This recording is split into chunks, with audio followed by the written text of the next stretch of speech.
Alors, le sujet de ma communication porte sur la constitution écologique, hein, ce beau rêve, comme disait Thomas Perrault tout à l'heure. Alors, lorsqu'on évoque ce projet, on le présente comme celui qui a impliqué un important saut en avant, notamment dans le domaine environnemental.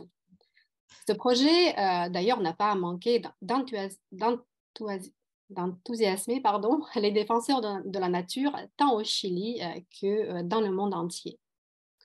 Alors, le texte de constitution de 2022 est en rupture radicale avec la constitution de 1980 actuellement en vigueur.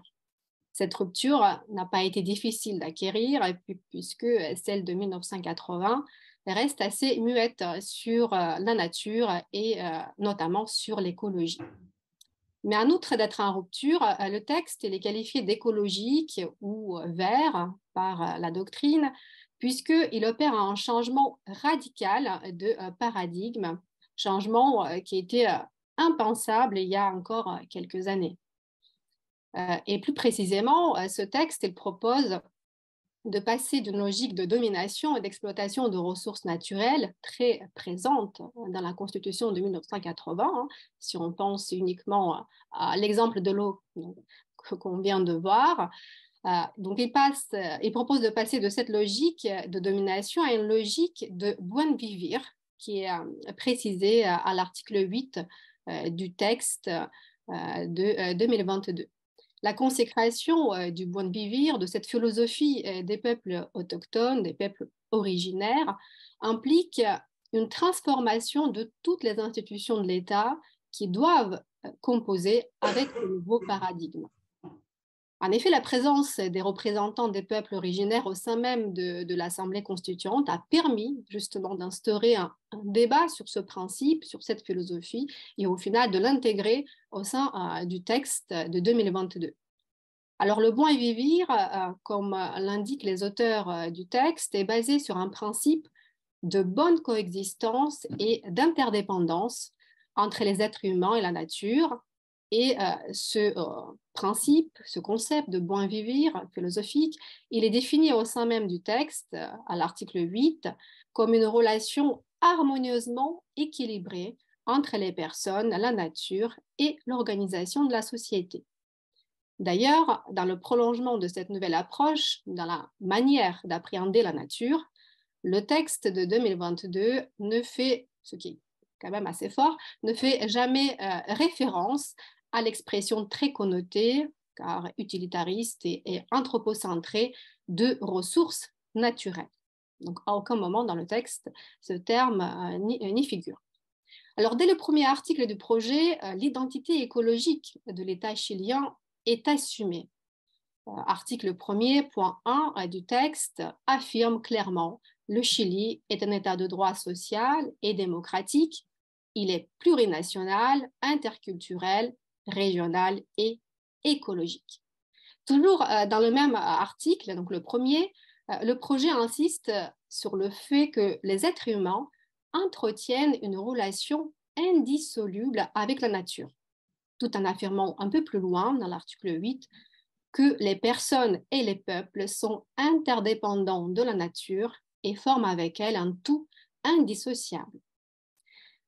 Autrement dit, le texte de 2022 contient environ 70 articles qui abordent de manière directe la question de l'écologie, de la nature et de l'environnement. Donc, c'est quand même un pas en avant assez fort de ce point de vue-là.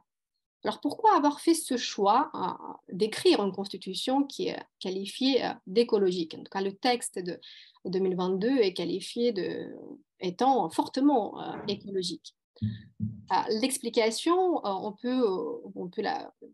les explications, on peut les trouver un peu dans le processus également constituant, mais on peut aussi trouver cette explication dans la vulnérabilité très marquée du Chili face aux crises climatiques et écologiques de par sa situation géographique et son modèle économique. Vous connaissez tous, le Chili est un pays qui est tout en longueur. Il a 4000 km de long, une largeur moyenne de 200 km, un pays qui est inséré entre la cordillère des Andes et l'océan Pacifique. comprenant un désert, des vallées, des régions lacustres et puis la terre de feu. Le Chili donc abrite certains des climats les plus extrêmes du monde. Au nord, on a le désert qui est le plus aride du monde et au sud, la deuxième la plus grande étendue de glace extrapolaire contenue du monde. Par ailleurs, le Chili possède l'un des plus grands littoraux du monde, un littoral vital pour des dizaines d'espèces marines qui migrent chaque année du nord au sud. Et sur une superficie continentale de 750 000 km², seul le tiers est cultivable. Donc il y a une pauvreté en termes de terres fertiles au Chili, le reste étant occupé par le désert et par la cordillère des Andes. En outre, l'économie chilienne repose principalement sur des industries qui sont nuisibles à la nature, telles que l'exploitation minière, notamment avec les mines de cuivre, mais pas seulement, avec l'élevage de saumon, l'industrie du bois. Le Chili compte également plusieurs zones dites sacrifiées, c'est-à-dire les zones qui sont considérées comme trop polluées pour être sauvées. Donc face à ça, il n'est pas difficile d'imaginer les effets que l'augmentation des températures et du niveau de la mer pourrait avoir sur le pays. L'explication peut également se trouver du côté du projet et surtout du côté des travaux réalisés par l'Assemblée constituante, composée des représentants de l'ensemble de la société civile. Donc, de par sa composition, cette Assemblée a permis d'instaurer et de privilégier le débat sur des questions environnementales, mais pas que, au détriment du consensus qui était la règle jusqu'alors. D'ailleurs, plusieurs membres de l'Assemblée constituante étaient des représentants des peuples originaires et d'autres membres de l'Assemblée constituante étaient impliqués auparavant, donc avant leur élection, étaient impliqués de manière active dans le cadre des associations, dans le cadre des réseaux luttant contre les injustices environnementales. Et cette composition, ces membres surtout, ont contribué de manière déterminante à la construction collective de la proposition de nouvelle constitution de 2022. Alors, quelles sont les innovations en matière d'environnement inscrites au sein de ce texte qui lui donnent cette qualification de constitution écologique?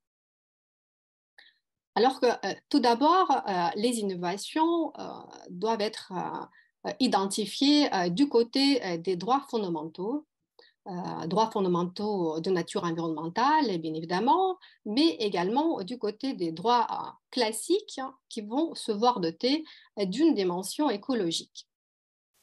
Alors tout d'abord, concernant les droits environnementaux dits classiques, ce texte de 2022 affirme le droit, on va dire le premier des droits environnementaux, le droit de toute personne à un environnement sain et écologiquement équilibré.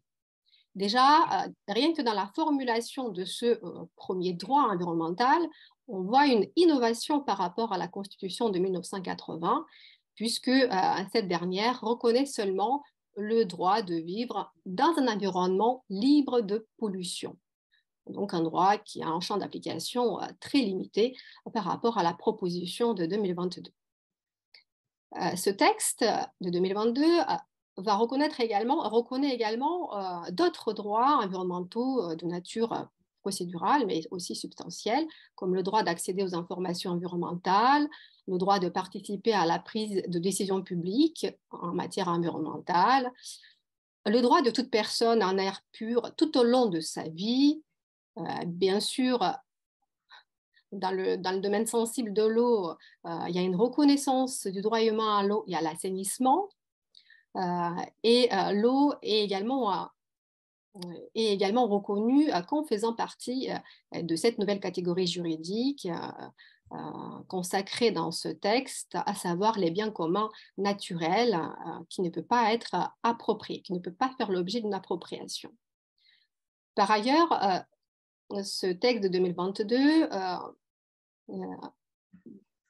pose une obligation à l'égard de l'État pour garantir ce droit à l'eau en disant qu'il faut le garantir tant dans l'intérêt des générations actuelles que dans l'intérêt des générations futures. Donc, on voit qu'il y a une dimension, le concept même de solidarité intergénérationnelle est consacré au sein de ce texte de 2022. Alors, parmi les droits les plus originaux qu'on peut souligner, ces droits les plus originaux déjà se retrouvent dans le chapitre 3 du projet d'une constitution nouvelle de 2022, chapitre 3 qui est dédié à la nature et à l'environnement. Et au sein de ce chapitre, on voit notamment que la nature se voit reconnaître des droits, et plus précisément le droit au respect et à la protection de son existence, le droit de sa régénération, le droit de la préservation, de la restauration de ses fonctions et équilibres dynamiques, y compris les cycles naturels, les écosystèmes et la biodiversité.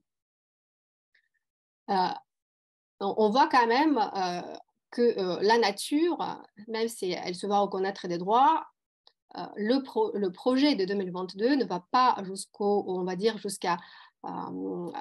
bout de la logique, puisque du bon vivre, de la philosophie de bon vivre, puisque la nature ne se va pas reconnaître la qualité de sujet de droit. Il n'y a pas de reconnaissance de la personnalité juridique à la nature et à ses composantes. Notre droit original qu'on peut souligner est le droit d'accès à la nature, qui est un droit bien présent notamment dans les systèmes juridiques scandinaves. Et c'est un droit qui est défini de la manière suivante dans le texte de 2022. Il indiquait que chacun a le droit d'accéder de manière responsable et universelle aux montagnes, aux berges des rivières, à la mer, aux plages, aux lacs, aux lagunes et aux zones humides. Ce droit d'accès à la nature apporte une véritable limitation ainsi au droit de propriété, justement dans une dimension écologique, mais aussi dans une dimension de santé, santé humaine plus généralement. Un autre droit original, c'est le droit des animaux à vivre une vie sans mauvais traitement, le texte consacrant ainsi la sensibilité animale, ou encore le droit à une alimentation saine et adéquate, le droit à un minimum vital énergétique abordable et sûr. Et il est également original de voir que certains droits sociaux, de type le droit à l'éducation, ce droit à l'éducation va se voir doté d'une fonction écologique, puisque il est indiqué que le droit à l'éducation va avoir comme une mission de développer chez chacun des élèves une conscience écologique. Un peu plus loin, le texte de 2022 précise de manière générale que la loi pourra établir des restrictions à l'exercice de certains droits afin de protéger l'environnement et la nature. Alors, cette disposition constitutionnelle n'est pas novatrice par rapport à la Constitution de 1980, puisque au sein de la Constitution actuelle, on a déjà cette disposition, mais la nouveauté se trouve dans l'ajout du terme nature. Donc, la loi peut apporter des restrictions à l'exercice de certains droits afin de protéger l'environnement et la nature. Donc, on voit cette dissociation entre l'environnement et la nature qui est très présente au sein du texte de 2022 pour montrer le caractère fortement écologique, mais également éconcentré du texte. Le texte précise également que la propriété, quelle qu'elle soit, publique ou privée, doit avoir une fonction écologique. Donc, il y a une finalité qui est donnée à la propriété, et parmi ces finalités, il y a cette finalité écologique. C'est une obligation, mais le texte ne va pas un peu plus loin, c'est-à-dire qu'il ne va pas préciser en quoi consiste cette fonction écologique. Néanmoins, si on lit le texte de 2022 dans son ensemble, si on procède à une lecture systémique du texte, cela vise en fait, à limiter l'exercice notamment du droit de propriété afin de permettre la mise en place de diverses politiques publiques, notamment en matière sociale. Et ce qui est aussi frappant au sein de ce texte, c'est de voir que certaines libertés économiques vont se voir restreindre, limitées par cette exigence de protéger la nature. Le texte précise notamment que la liberté d'entreprendre doit être compatible avec la protection de la nature. Donc, il y a clairement une limitation dans l'exercice de cette liberté du moment où la protection de la nature n'est pas assurée. À côté de nouveaux droits, ayant une dimension écologique, le texte reconnaît également des devoirs très nombreux qui incombent à l'État justement pour garantir tous ces droits. Alors, je ne vais pas énumérer tous ces devoirs parce que la liste elle est très très longue. Je peux uniquement citer quelques devoirs assez frappants. Et plus précisément, il est indiqué au sein de ce texte que l'État a le devoir de conserver, de préserver et de prendre soin des écosystèmes marins et côtiers continentaux, insulaires et antarctiques, en favorisant les diverses vocations et utilisations qui leur sont associées et en assurant dans tous les cas leur préservation, leur conservation et leur restauration écologique. Ou encore, l'État a le devoir de réguler et de promouvoir la gestion, la réduction et la valorisation des déchets. Bon, il est curieux quand même de voir un peu l'absence de la mention de recyclage des déchets, hein,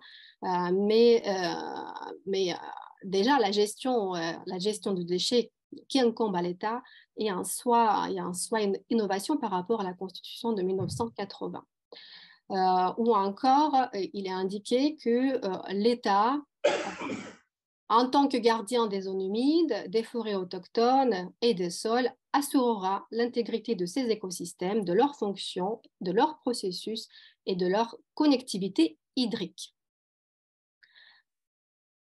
Par ailleurs, en matière de crise climatique et écologique, il y a un devoir très fort qui est reconnu au sein de ce texte, qui est le devoir donc pour l'État d'adopter des actions de prévention, d'adaptation et d'atténuation des risques, des vulnérabilités et des effets causés par la crise climatique et écologique. Et à ce titre, justement, l'État doit protéger la biodiversité en préservant, conservant et restaurant l'habitat des espèces sauvages autochtones dans la quantité et la répartition suffisante pour assurer la viabilité de leur population et garantir les conditions de leur survie et de leur non-extinction. Ou encore un devoir de garantir la démocratie environnementale, hein, qui est un devoir également inscrit au sein de ce texte, ou le devoir d'établir une politique de manière un peu plus générale, une politique permanente de développement durable en harmonie avec la nature. Donc, une liste de devoirs très, très longue, de devoirs incombant à l'État en matière de protection de la nature et de l'écologie. Du côté des principes, il y a bien sûr les principes classiques qui sont reconnus, principes de précaution, prévention, mais l'originalité consiste vraiment dans la reconnaissance constitutionnelle des principes propres aux États d'Amérique latine, comme par exemple le principe de progressivité, le principe de justice environnementale, de solidarité intergénérationnelle ou encore le principe d'action climatique équitable. Et pour garantir tous ces droits, le texte met en place, crée une action constitutionnelle en protection des droits de la nature et des droits environnementaux. Donc, on voit qu'il existe une garantie constitutionnelle pour protéger ces droits, l'action constitutionnelle, qui peut être introduite soit par le défenseur de la nature, soit par toute personne ou groupe. Donc, il n'y a pas cette limitation de l'intérêt à agir qu'on peut avoir dans les États occidentaux. Le dommage environnemental également régit au sein de ce texte, puisqu'il est indiqué que quiconque porte atteinte à l'environnement a le devoir de le réparer, bien évidemment.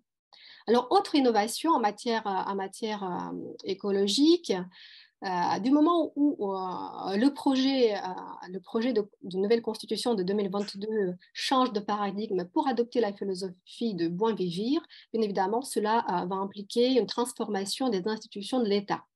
Et à ce titre, le texte est clair, il est indiqué que l'État doit adopter, je cite, une administration écologiquement responsable.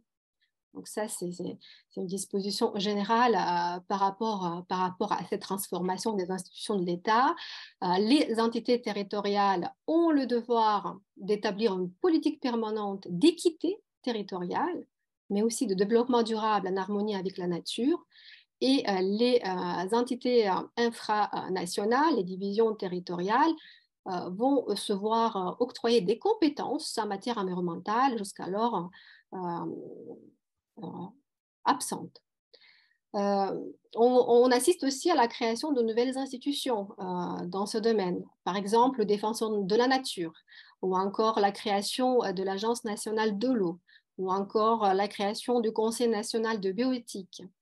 Le texte, il va également régir de manière très détaillée certains secteurs et on va dire certains éléments de la nature. Bien sûr, il y a la catégorie des biens communs naturels qui est régie de manière très détaillée, comme l'a bien montré Thomas Pérou, mais aussi tout ce qui concerne le statut de l'eau. Donc, ça fait partie des dispositions bien spécifiques, très, très détaillées. L'exploitation maritime, l'énergie ou encore l'exploitation minière font l'objet des dispositions plus ou moins précises. Alors, même si des innovations peuvent être soulignées, saluées au sein de ce texte de 2022, il y a quand même des innovations qu'on peut relativiser.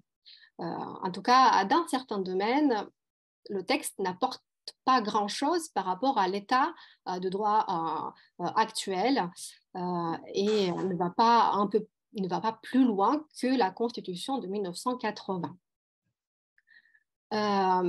D'ores et déjà, on peut aussi remarquer qu'au sein de ce texte, on trouve deux extrêmes. C'est-à-dire que d'un côté, on a des dispositions constitutionnelles très, voire trop précises dans certains domaines. C'est une caractéristique de nombreuses constitutions des États d'Amérique latine, mais de l'autre côté, certains articles, certaines dispositions restent assez vagues, floues, comme par exemple c'est le cas de la fonction écologique de la propriété, qui n'est pas vraiment définie, ou encore comme c'est le cas du principe de bon vivre, qui est défini mais assez rapidement, et comparé notamment à la constitution de l'Équateur, on reste un peu on reste sur notre faim lorsqu'on on voit comment ce principe est défini à l'article 8. Par ailleurs, si le texte consacre des droits de la nature, comme je disais, il ne va pas jusqu'à reconnaître la personnalité juridique à celle-ci ou encore à ses composantes. Sur ce point, le texte n'a pas choisi la voie des autres États d'Amérique latine, qui sont considérés comme étant précurseurs dans l'approche concentrée de la protection de la nature, comme c'est le cas de la Bolivie, de l'Équateur ou encore la Colombie. Et dans certains domaines, on peut voir que le texte de 2022, en fait, il n'apporte pas grand-chose par rapport à la Constitution de 1980, notamment dans le domaine minier. Et bien évidemment, les mines représentent un enjeu économique très important au Chili, notamment les mines de cuivre, puisque le Chili est le premier exportateur mondial de ce minerai. Environ 36% du marché mondial est détenu par le Chili. Et le Chili dispose également d'autres ressources minières très importantes, des mines en or, argent, lithium qui est très convoité pour les nouvelles technologies, entre autres. Et donc, l'importance de ces ressources souterraines est telle qu'un article de la Constitution actuelle l'aurait consacré. Et si on compare cet article de l'actuelle Constitution avec le texte de 2022, en fait, il n'y a pas de nouveauté. Et plus précisément, il est indiqué que l'État a la propriété absolue, exclusive, inaliénable et imprescriptible sur toutes les mines, à l'exception des argiles superficielles, nonobstant la propriété des terrains sur lesquels ils sont situés. Et même si les débats sur cette question, sur la question des mines, ont été et continuent d'être assez importants, le principe même de la régulation des minéraux et les principes d'inaliénabilité et d'imprescriptibilité qui sont déjà présents dans la Constitution de 1980 ont été repris au sein du texte de 2022. Bon, bien sûr, hein, le texte de 2022, il va un petit peu plus loin hein, que la Constitution actuelle en indiquant que certains espaces, tels que les glaciers, les zones protégées, sont exclus de toute activité minière. Mais il n'y a pas de véritable révolution, on va dire, sur la question minière. Et enfin, pour relativiser également ces innovations, lorsque le texte de 2022 consacre l'existence de la justice environnementale, notamment des juges spécialisés en matière environnementale, on peut dire que ce projet n'apporte rien de nouveau, étant donné que des tribunaux environnementaux existent au Chili, et cela depuis 2012. Donc, il ne s'agit pas de nouveautés par rapport à ça. C'est juste que le projet il permet leur constitutionnalisation. Donc, les tribunaux environnementaux compétents, notamment en matière de préjudice écologique. Donc, le projet va uniquement permettre leur constitutionnalisation. Donc, de ce fait, le législateur, dans ce cas, il ne peut pas les supprimer. Hein. Et surtout, le texte constitutionnel, donc, le projet de 2022, impose leur création dans chaque région du pays, ce qui n'est pas encore le cas. Mais le principe même d'une justice spécialisée en matière environnementale n'est pas vraiment une innovation. Et donc, quelle suite sera donnée à toutes ces innovations en matière environnementale qui sont bien présentes au sein du projet de 2022?